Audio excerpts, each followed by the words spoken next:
Death को bypass करने का कोई तरीका नहीं है एक्सेप्ट तब जब आप कॉन्शियसली डेथ के बियॉन्ड जाना सीख लें। ध्यान रखिएगा, हर आदमी का मौत का समय फिक्स्ड होता है।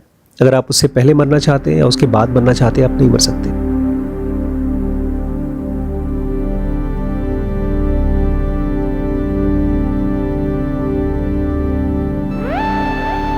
नमस्कार दोस्तों, स्वागत है आपका Aghora the left hand path में। पढ़ने वाले हैं फेट एंड ऋणबंधना। बहुत ही कमाल की स्टोरी पढ़ेंगे आज हम लोग, लेकिन स्टोरी को सुनते समय याद रखेंगे क्योंकि स्टोरीज हमेशा हमको भटका देती हैं। हम लोग याद रखेंगे हम लोग क्या पढ़ रहे हैं, फेट एंड ऋणबंधना। कहीं ना कहीं हम लोग को ऐसा लगता है कि इस लाइफ में हम इस धरती पे आए हुए दामाद हैं या फूफा जी, और लाइफ का काम है हमको प्लेट पे सजा सजा के अच्छी अच्छी इवेंट्स हमेशा लक देना। इसलिए जब कभी भी हम लकी नहीं होते, बदकिस्मत हो जाते हैं, तो हम चिल्लाते हैं, खुनखुनाते हैं। लेकिन अगर आप ये याद रखें, आपके हैं इस दुनिया के साथ ऋण बंधन। जैसे आप ट्रेन में जाते हैं तो जब टीसी आता है तो क्या दिखाते हैं आप? टिकट। और उस टिकट को लेने के लिए आप पहले क्या करते हैं? उस टिकट को खरीदते हैं, पैसे देते हैं। आप उस खाने को जो ट्रेन में खाते हैं उसको पहले जाकर बनाते हैं। हर चीज़ की आपने पहले प्रिपरेशन कर रखी है। तो जो भी चीज़ें आपको मिलती हैं वो आपके ऋण बंधन की वजह से, जो भी चीज़ें आपसे छीन ली जाती हैं वो आपके ऋण बंधन की वजह से। इसलिए अगर ये याद रहे, हर मोमेंट पे याद रहे, हर प्रॉफिट और लॉस के मोमेंट पे, तो हम वैसे हो जाएंगे जैसा कृष्ण चाहते थे। अर्जुन को कह रहे थे ना कि अर्जुन, लाभ और हानि में एक योगी कैसे रहता है? कैसे रहता है? वो एक समान रहता है, नॉन रिएक्टिव रहता है। लेकिन उसके लिए आपको हर बार अपने माइंड को ऑब्जर्व करना होगा, और जैसे ही कोई चीज़ छीनी जाती है, आपका लॉस होता है, तो आपको याद रखना होगा क्या है आपका ऋण बंधन। एक कपल था, उसको बच्चे नहीं थे, और फिर उसने शंकर से प्रार्थना किया। शंकर से किया या विष्णु से किया, कोई फर्क नहीं पड़ता। खैर फिलहाल फॉर कन्वीनियंस शंकर याद रखते हैं। और उसका जो पिता था वो रॉयल एस्ट्रोलॉजर था, राजा साहब का भविष्य देखने वाला। और जब उसके घर में बच्चा हुआ, और जब उसने उस बच्चे का, जो उसके घर में आया था, उस बच्चे का जब उसने हॉरोस्कोप बनाया तो घबरा गया, डर गया, क्योंकि बच्चा मरने वाला था अपने 9वें बर्थडे पे, और वो भी अपने पेरेंट्स को 1 लाख रुपए दे करके। 9 साल का बच्चा आज से 200 साल पहले 1 लाख रुपए, जो एक इम्पॉसिबल सा अमाउंट है, वो अपने पेरेंट्स को देगा और मर जाएगा। ऐसा उसका हॉरोस्कोप में लिखा हुआ था। ये उस बच्चे का और उसके माता पिता के बीच का ऋण बंधन था, और इसी एक चीज़ के लिए, 1 लाख रुपए देने के लिए ही वो पैदा हुआ था इस परिवार में। लेकिन उसके पिता इस चीज़ से बड़े अचंभित भी थे। ये छोटा सा बच्चा है, ये 1 लाख रुपए लाएगा कहाँ से? उसको लगा ऐसा 1 लाख रुपए तो कभी सिचुएशन आएगा नहीं इसके पास हो। फिर भी एक तरह से श्योर होने के लिए उसने अपने घर में सबसे बोल दिया, बच्चे को बोल दिया कि घर से बाहर मत निकलना कभी भी। और जैसे बुद्ध को बोला था ना, 4 दीवारी में रहो, महल में रहो, इसको बोल दिया स्कूल जाने की भी जरूरत नहीं है। ना घर से बाहर निकलेगा, ना पढ़ाई लिखाई कर पाएगा, ना ही तो पैसे इकट्ठे कर पाएगा। लेकिन बच्चे ने अपने घर में बैठे बैठे संस्कारों से, पता नहीं कहाँ से, थोड़ी बहुत एस्ट्रोलॉजी सीख ली जो उसके पिताजी करते थे। ऑब्वियसली घर में पिताजी डॉक्टर हैं, बच्चा देख रहा है कौन सी दवाई दी जा रही है, तो वो भी डॉक्टर बन गया थोड़ा बहुत। ऐसे ये भी सीख गया। और अक्सर जब भी उसको याद आता था अपनी बीवी से बोलता था, सुनो इस बच्चे के हाथ से कुछ लेना मत। और बोलती अरे ठीक है, परेशान मत, तो नहीं लूंगी। आदत सी पड़ गई थी। अब बच्चा 8 साल का हो गया, और उस एस्ट्रोलॉजर ने अपने वाइफ को फिर से वार्न किया, और तुम ध्यान रखना, कुछ लेना मत इसे कभी भी। बोलती हाँ हाँ बोल तो दिया, नहीं लूंगी। 8 साल 11 महीना, बस मरने से 1 महीने पहले फिर से अपनी बीवी को याद दिलाया, सुनो कुछ लेना मत इसके हाथ से। अब लास्ट दिन आ गया, फिर से उसने कहा, सुनो 9 साल का होने वाला बेटा, कल कुछ लेना मत इससे। लेकिन उसको पता नहीं था कि ये दुनिया जो है ना, ये लाइफ की बनी हुई है। इसमें हर चीज़ जैसी प्लान्ड होती है वैसी ही होती है। और महाकाल हमेशा जिसको उठाने वाले होते हैं उसको 6 महीने पहले से ही उसके आसपास घूमने लगते हैं, और उस आदमी से ऐसे काम कराते हैं कि उसकी मृत्यु उसी के तरीके से होती है। और जैसा कि महाकाल प्रैक्टिस करते करते उनकी हैबिट हो चुकी है, इस बार भी कुछ अलग नहीं था। जैसे उन्होंने डिसाइड किया था वैसे ही बच्चा मरने वाला था। उस कंट्री के रानी बहुत सालों से बेचारी कोशिश कर रही थी कि मुझे बच्चा हो जाए, और फाइनली वो प्रेग्नेंट हो गई। और उसको अभी बच्चा होने वाला था। वो जो बच्चा था जो 11 साल का होने वाला था, वो उसी पैलेस के गार्डन में घूमने चला गया, वॉक कर रहा। और तभी उसने देखा वहाँ पर एक माली था, उसकी वाइफ फूल इकट्ठे कर रही थी। और उस बच्चे ने उस औरत से पूछा, ये सब फूल लेके तुम कहाँ जा रही हो?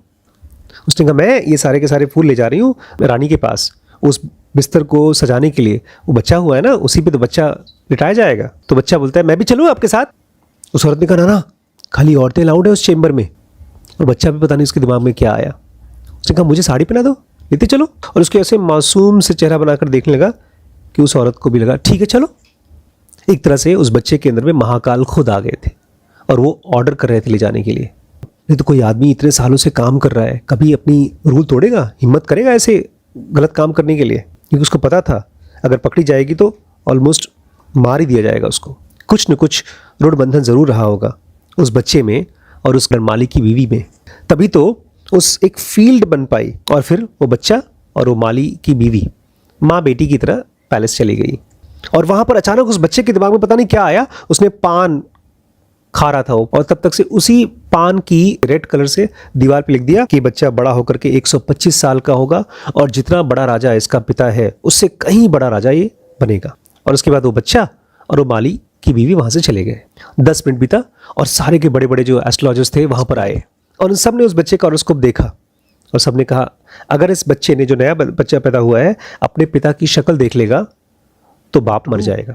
अब क्या करे भाई, राजा तो मर नहीं सकता, भाई राजा है वो, उसके पूरे राजपाट देखनी है।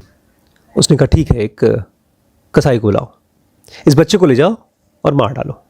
बेचारी रानी बहुत रोई, बट अपने आप को ढाढ़स बांध दिया, चलो कोई बात नहीं, राजा जिएंगे और बच्चे हो जाएंगे। और फिर वो दोनों कसाई, पता नहीं उनका मन बदल गया, जंगल में गए, बोलते इस बच्चे ने क्या किया है, बेचारे ने, इसका क्या दोष है कि किसको मरना चाहिए। वो मार नहीं पाया उस बच्चे को, वहीं पेड़ के नीचे छोड़ दिया। वहीं पर बगल में एक हिरण को पकड़ के उसको मार दिया, और उसकी आंखें लेकर गए दिखाने के लिए राजा को कि हमने बच्चे को मार दिया।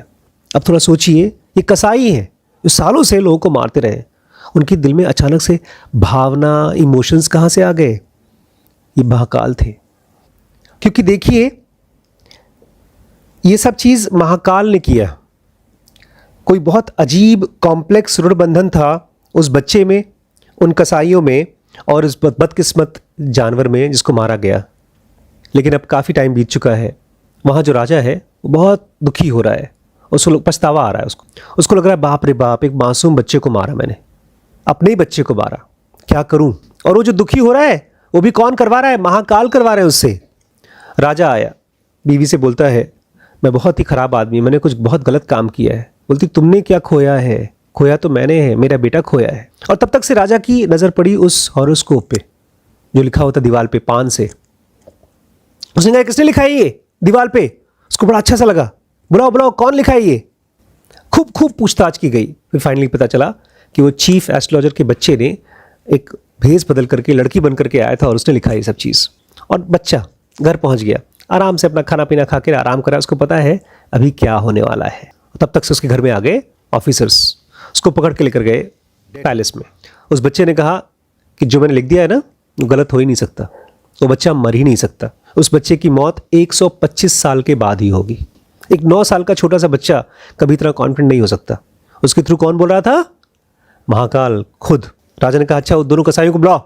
उन्होंने कहा, हाँ राजा साहब, हमने उस बच्चे को नहीं मारा अभी तक। सब भागे भागे वहां पहुंचे पेड़ के नीचे, बच्चा वहां पर क्या क्या क्या करके जिंदा था।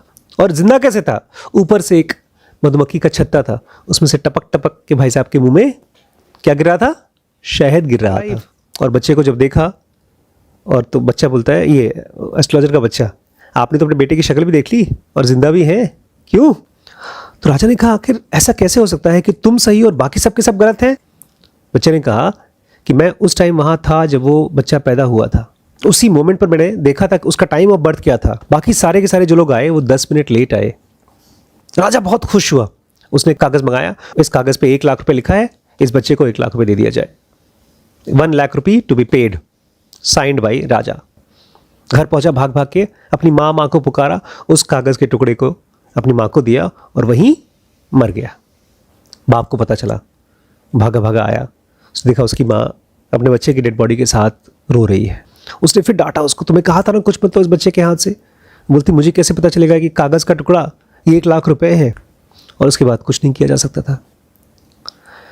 तो डेथ को बाईपास करने का कोई तरीका नहीं है, एक्सेप्ट तब जब आप कॉन्शियसली डेथ के बियॉन्ड जाना सीख लें।